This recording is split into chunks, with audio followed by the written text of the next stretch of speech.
তোমরা তাদের মতো হয়েও না যারা দুনিয়ার ফাঁদে পড়ে আল্লাহকে ভুলে গেছে এবং এর ফলে আল্লাহ তাআলাও তাদের নিজ নিজ অবস্থা ভুলিয়ে দিয়েছেন।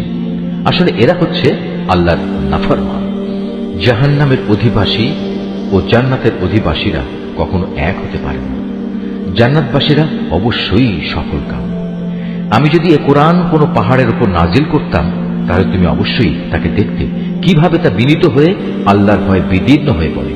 আমি এসব উদাহরণ মানুষের জন্য এ কারণেই বর্ণনা করছি যেন তারা কোরআনের মর্যাদা সম্পর্কে চিন্তা ভাবনা করতে পারে। তিনি আল্লাহ তাআলা, তিনি ছাড়া কোনো মাবুদ নেই। দেখা অদেখা সব কিছুই তাঁর জানা। তিনি দয়াময়, তিনি করুণাময়। তিনি আল্লাহ তাআলা, তিনি ছাড়া কোনো মাবুদ নেই। তিনি রাজাধিরাজ, তিনি পূত পবিত্র, তিনি শান্তিদাতা, তিনি বিধায়ক, তিনি রক্ষক, তিনি পরাক্রমশালী, তিনি প্রবল, তিনি মহাত্মের একক অধিকারী। তারা যেসব ব্যাপারে আল্লাহর সাথে শিরক করছে, আল্লাহ তাআলা সে সব কিছু থেকে অনেক পবিত্র। তিনি আল্লাহ তাআলা, তিনি সৃষ্টিকর্তা, তিনি সৃষ্টির উদ্ভাবক, সব কিছুর রূপকার তিনি। তার জন্যই নিবেদিত সকল উত্তম নাম।